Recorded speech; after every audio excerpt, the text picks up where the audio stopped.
The silence of the Arctic night was broken by the eerie green aurora that danced across the sky. But tonight, the lights were different. Dr. Amara Singh stood at the observation deck of Research Station Polaris, her breath forming crystals in the -40-degree air. After 15 years studying atmospheric phenomena in the Arctic, she knew something was wrong. The aurora wasn't just moving, it was pulsing with purpose. "Dr. Singh, you need to see this." The voice of Technical Officer Marcus Walsh crackled through her comm unit. "The seismic readings are off the charts." In the monitoring room, screens flickered with unprecedented data. The ground beneath the station trembled, sending vibrations through the reinforced structure. Marcus's fingers flew across holographic displays, trying to make sense of the readings. "Whatever this is, it's not natural. The energy signatures are like nothing we've ever recorded." Before Amara could respond, the station's warning systems blared to life. Above them, the sky transformed from the ethereal dance of aurora to a terrifying spectacle of massive shapes breaking through the atmosphere. They weren't meteors or any known atmospheric phenomenon, they were ships, dozens of them, their hulls gleaming with an otherworldly metal that seemed to absorb light rather than reflect it. "Get me a secure line to command," Amara ordered, but the communications were already dead. Across the globe, similar scenes were unfolding. The Krylothian Empire had arrived, and humanity was woefully unprepared. The invasion began not with explosions or dramatic declarations, but with silence. Communications networks worldwide went dark. Power grids failed. Military installations found their advanced weapons systems unresponsive. The Krylothians had studied humanity for decades, learning their weaknesses, and exploiting them with surgical precision. But they had overlooked something crucial, the Arctic. As chaos erupted across the globe, Research Station Polaris experienced something extraordinary. The tremors that had started earlier intensified, but instead of destroying the station, they revealed something hidden deep beneath the ice. A chamber, perfectly preserved for thousands of years, bearing markings that seemed to combine ancient human scripts with something decidedly not of Earth. "This is impossible," whispered Dr. Ravi Patel, the station's archaeologist, as they descended into the chamber. The walls hummed with a faint blue energy, responding to their presence. "These symbols, they're a combination of Proto-Indo-European and something else. Something older."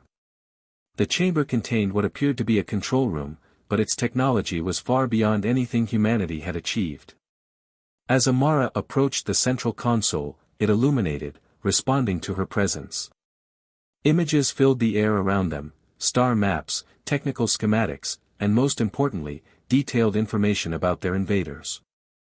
"We're not the first," Amara realized, her voice filled with awe and determination. "Earth has faced threats like this before, and someone left us the tools to fight back."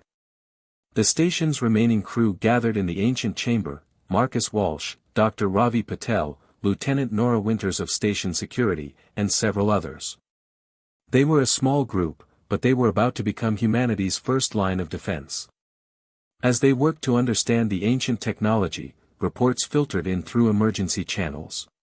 The Krylothians were establishing ground control in major cities, their towering walkers striding through streets like metallic giants. Resistance was scattered and ineffective. Conventional weapons proved useless against their shielding technology.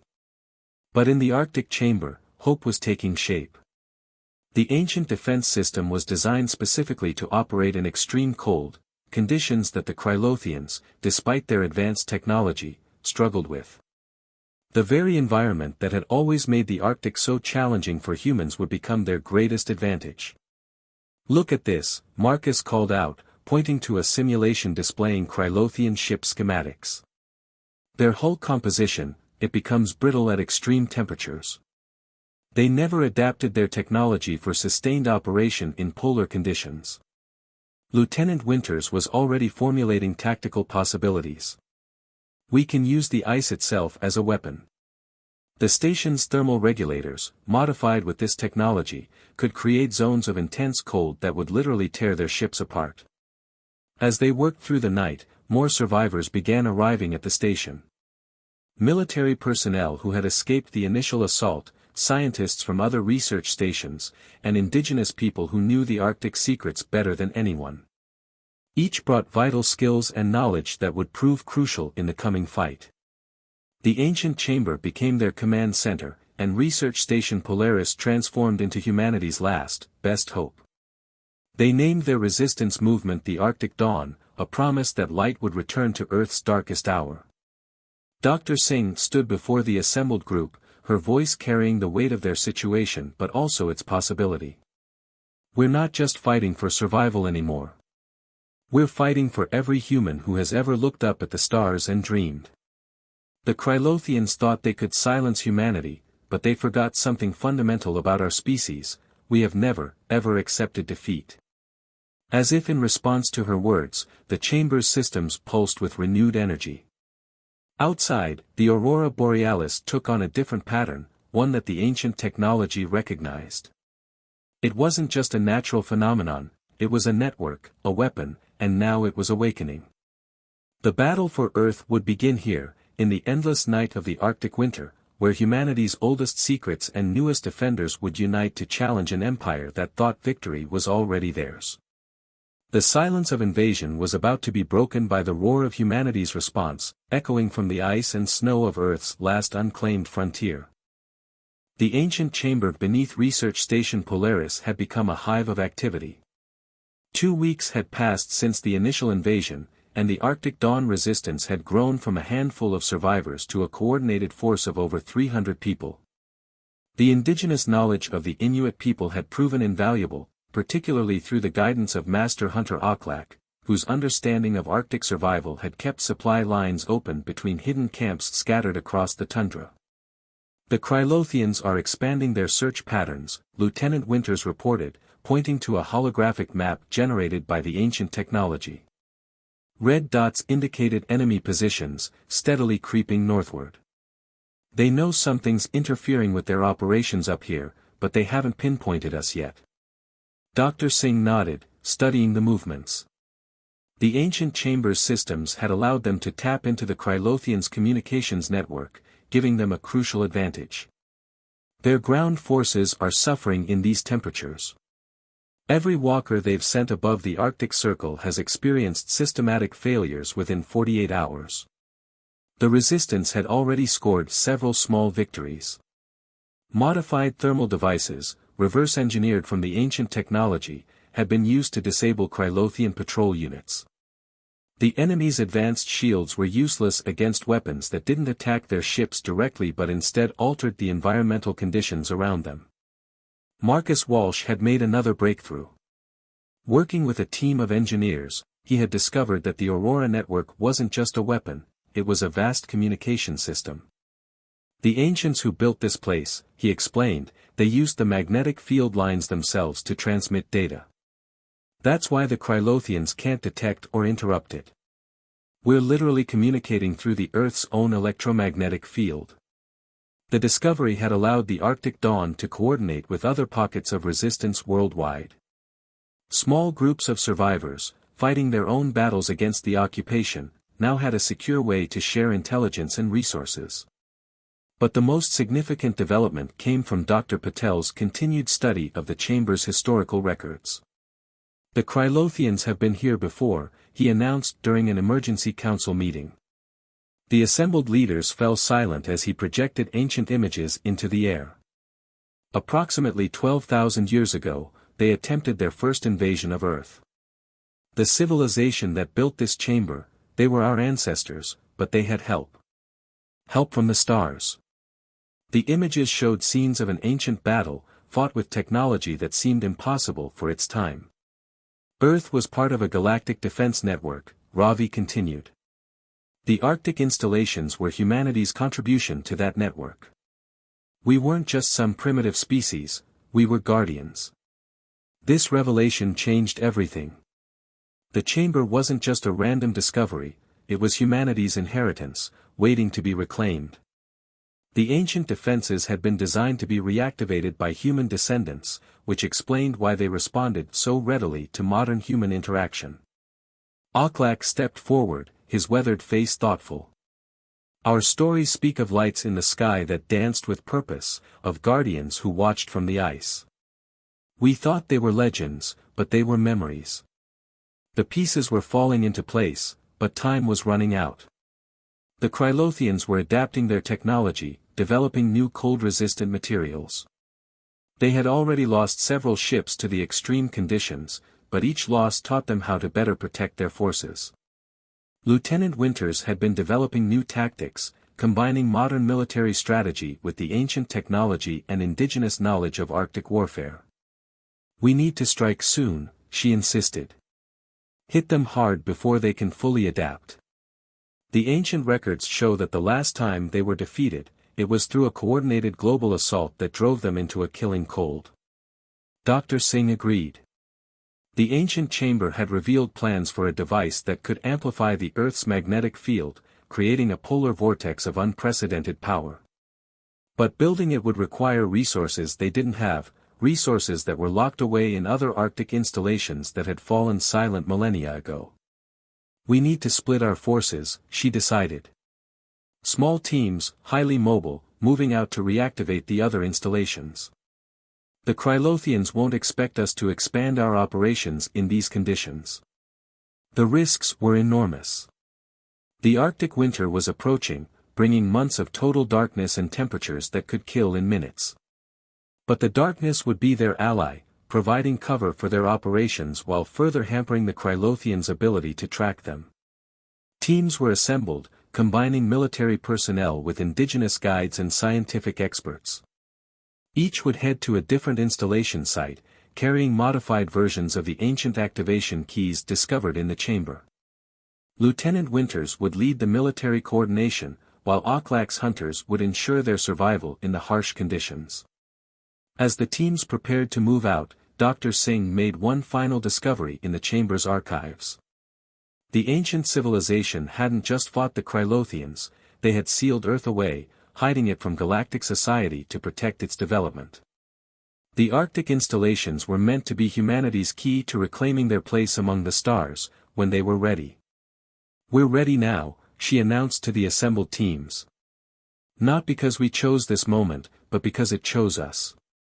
Every person in this chamber represents the best of humanity, our resilience, our intelligence, our ability to unite against impossible odds." The Krylothians thought they were invading a weakened planet. Instead, they've awakened its guardians. As the teams moved out into the perpetual night, the aurora pulsed above them with renewed purpose. Beneath the ice, Earth's ancient legacy hummed with power, ready to be fully awakened. The real battle for humanity's future was about to begin. Operation Deep Freeze began in the darkest hour of the polar night.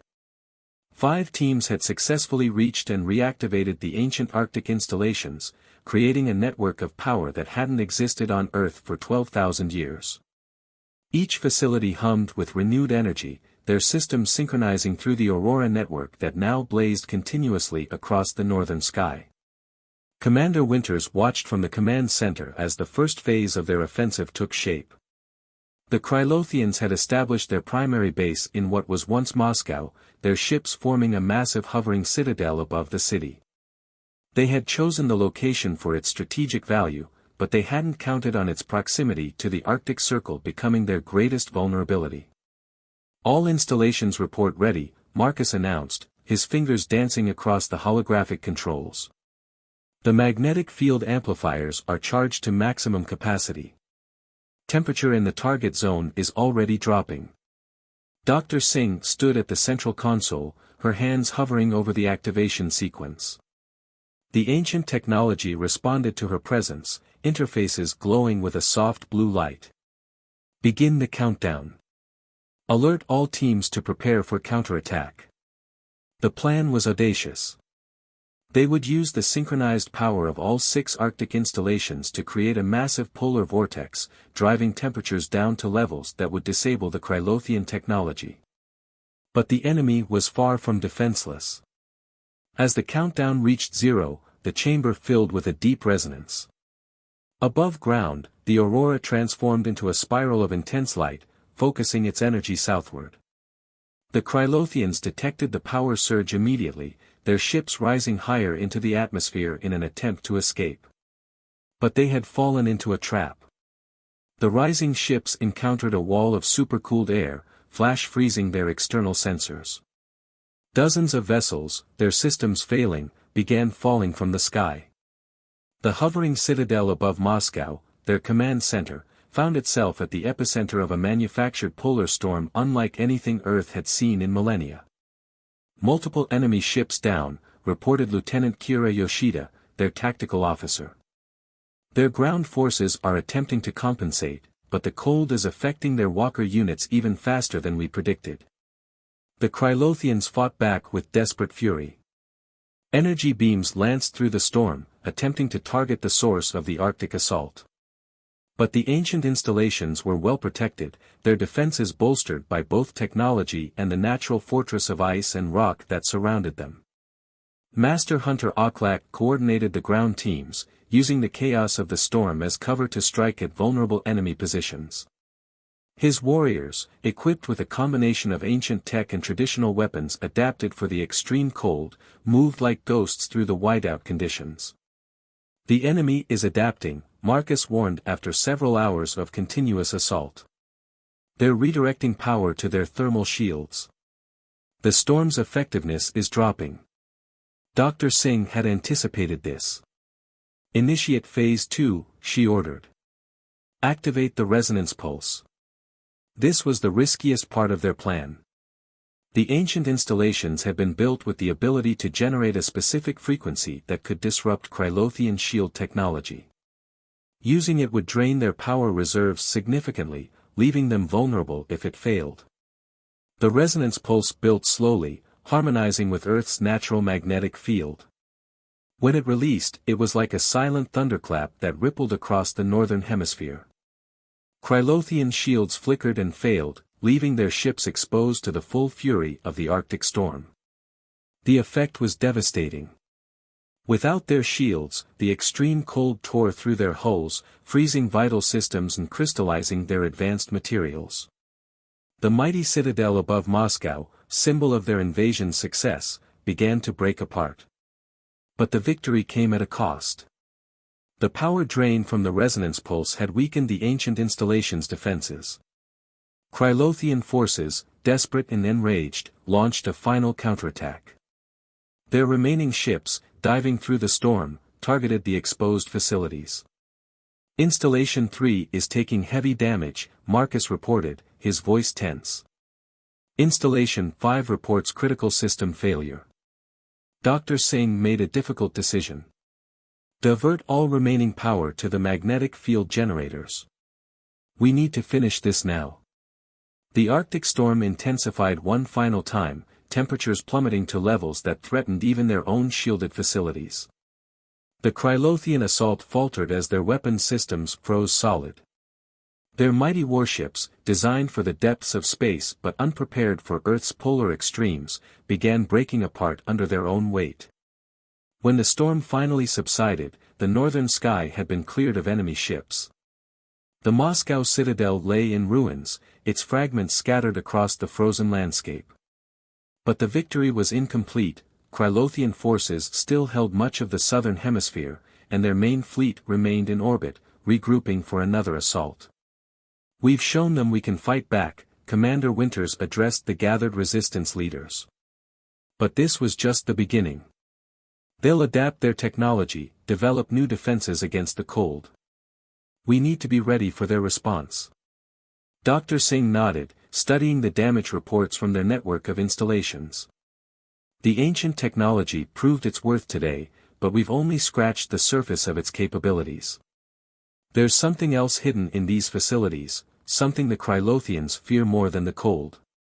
As if in response to her words, new data began streaming across the chamber's displays. The ancient system, pushed to its limits by the battle, had activated dormant protocols. What they saw in those readings would change the course of the war, and humanity's understanding of their own history. The true purpose of the Arctic installations was about to be revealed, and with it, Earth's last, best hope for victory. The ancient chamber's new protocols revealed a truth that stunned even Dr. Singh. The Arctic installations weren't just defensive positions, they were components of a massive terraforming engine, designed to manipulate Earth's climate on a global scale. The technology that had helped them create the polar vortex was merely a fraction of its true capability. Our ancestors didn't just fight the Krylothians, Dr. Patel explained, his voice filled with awe as he translated the newly uncovered data. They transformed entire planets to make them uninhabitable for their enemies. Earth was their masterpiece, a weapon disguised as a cradle of life. The revelation came with a warning. Using the terraforming engine at full capacity would dramatically alter Earth's climate. It could drive the Krylothians away permanently, but the cost would be devastating. Humanity would survive, but their world would be forever changed. Commander Winters studied the tactical implications. The Krylothians have doubled their orbital fleet. Ground forces are moving toward the equator, consolidating their positions where our cold-based weapons are less effective. They're learning, adapting. Master Hunter Auklak, who had returned from a successful sabotage mission against enemy supply lines, offered a different perspective. The land speaks of changes already happening. The ice shifts in new patterns. The animals sense it. Perhaps this change is part of Earth's natural defense, a response to invasion that our ancestors engineered into the planet itself. The debate over using the terraforming engine divided the resistance leadership. Lieutenant Yoshida led the faction arguing for immediate activation. We're running out of time. The Krylothians are developing countermeasures to everything we throw at them. If we wait too long, we'll lose our advantage. Marcus Walsh, however, urged caution. The power requirements are astronomical. We'd need to reactivate every installation simultaneously, including the ones in enemy territory. One mistake could trigger an ice age, or worse. Dr. Singh made the final decision. We'll proceed with a modified approach. Instead of a single, massive operation, we'll activate the terraforming engine in stages. Draw the Krylothians into a trap of their own making. Operation Whiteout began with a series of seemingly random weather events. Blizzards appeared in tropical zones. Ice storms struck desert regions. The Krylothians, initially dismissing these as natural phenomena, soon recognized the pattern, but not its true purpose. They're taking the bait, Commander Winters reported, watching enemy ships chase the manufactured storms across continents. Their fleet is spreading thin, trying to protect their ground installations. The resistance had positioned strike teams near each of the dormant Arctic installations in enemy territory. As the Krylothians diverted forces to combat the weather attacks, these teams moved in. They were small, highly trained units combining military precision with indigenous survival skills and scientific expertise. The operation's turning point came during the assault on Installation 9, buried deep beneath the Siberian permafrost. Lieutenant Yoshida's team, supported by Auklak's hunters, encountered unexpected resistance. The Krylothians had discovered the facility's importance and fortified it heavily. The battle for Installation 9 became a desperate struggle in the darkness beneath the ice. The enemy had adapted to cold weather combat, equipping their troops with advanced thermal gear. But they still couldn't match the resistance fighters' experience in underground Arctic warfare. Installation 9 secure, Yoshida's voice crackled through the Aurora network. But we found something else. The Krylothians, they're trying to access the terraforming controls themselves. The enemy's true plan became clear. They hadn't just come to conquer Earth, they wanted to reshape it, to transform the planet into an environment better suited to their own physiology. The Arctic installations weren't just humanity's defense, they were the prize the Krylothians had sought all along. Dr. Singh realized they had been looking at the problem backward. We don't need to change the whole planet, she announced. We just need to convince them that we will. The terraforming engine isn't just a weapon, it's the ultimate deterrent. The resistance launched its final gambit. They began the terraforming sequence, letting the Krylothians detect the massive power buildup. The enemy fleet, realizing the threat, scrambled to stop them. But each time they attacked an installation, they weakened their position elsewhere. The ancient chamber hummed with power as Dr. Singh coordinated the complex dance of feints and actual attacks. The resistance wasn't just fighting with weapons anymore, they were fighting with the knowledge and wisdom of two civilizations, human and ancient, combining their strengths in ways the Krylothians couldn't predict.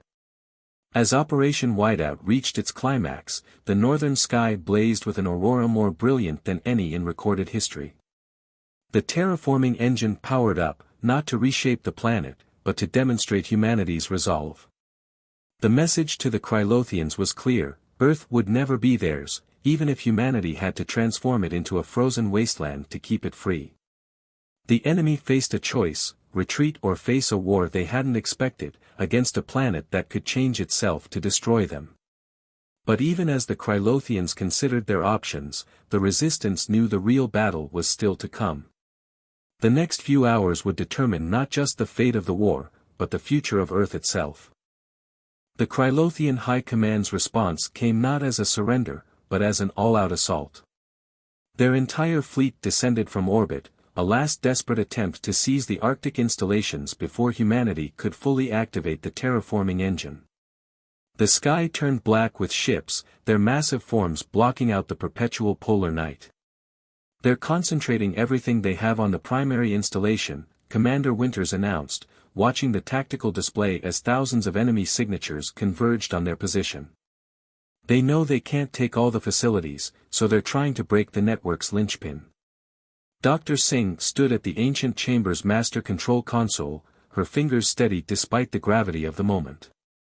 The chamber's systems had revealed their final secret, a fail-safe protocol that the ancestors had left as a last resort. "All installations, prepare for synchronized activation.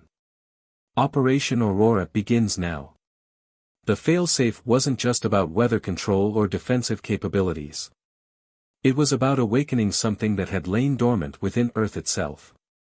The planet's magnetic field began to pulse with new energy, resonating with frequencies that made the Krylothian ships shudder in the sky. Master Hunter Auklak, who had led his people's warriors throughout the war, spoke with quiet certainty. "The old stories say that Earth herself would rise to defend her children when the time came.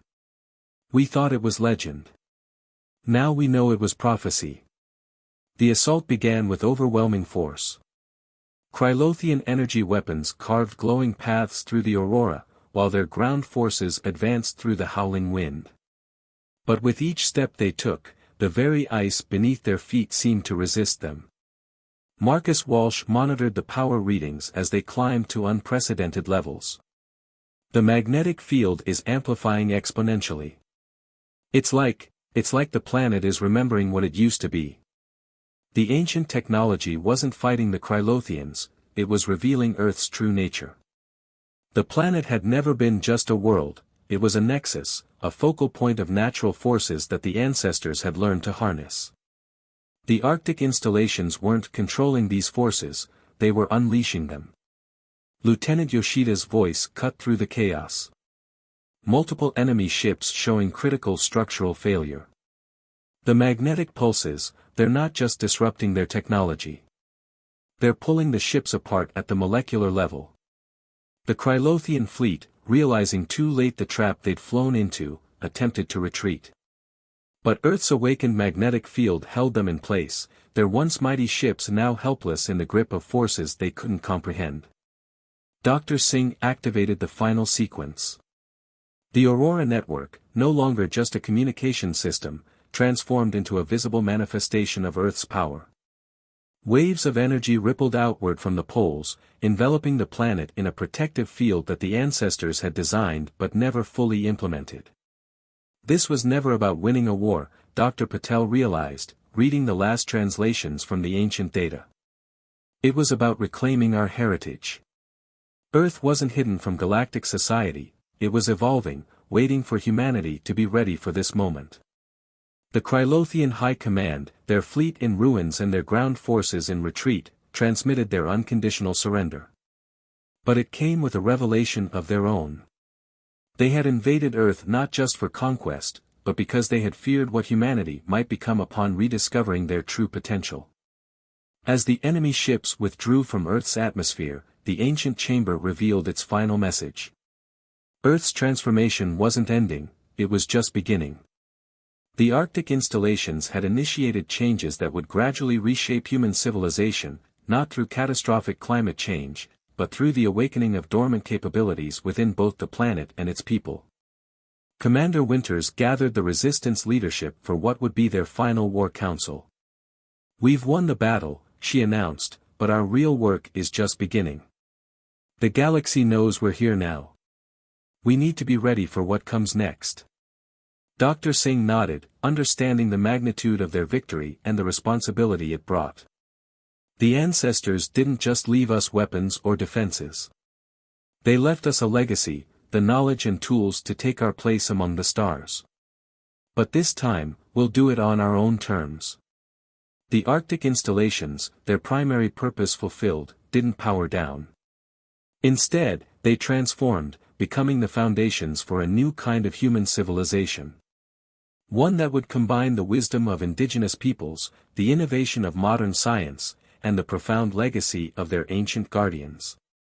As the long polar night finally gave way to dawn, Earth pulsed with renewed purpose. The aurora danced across the sky not as a weapon or a shield, but as a reminder of humanity's awakening. The Arctic, which had protected Earth's greatest secrets, would now guide humanity's emergence into a larger universe. The Resistance fighters, who had become the guardians of Earth's rebirth, looked to the stars with new understanding. They had not just saved their world, they had helped it remember what it was meant to be. And in doing so, they had written the first chapter in humanity's next great adventure. In the ancient chamber, now a beacon for Earth's future, Dr. Singh recorded humanity's first message to the galactic community. It was simple but carried the weight of their hard-won wisdom: "We are the children of Earth, guardians of a legacy we are only beginning to understand. We come in peace, but we will never again forget how to defend our home." The Arctic winter continued its eternal cycle, but now it protected a changed world, one where humanity stood ready to forge its own destiny among the stars.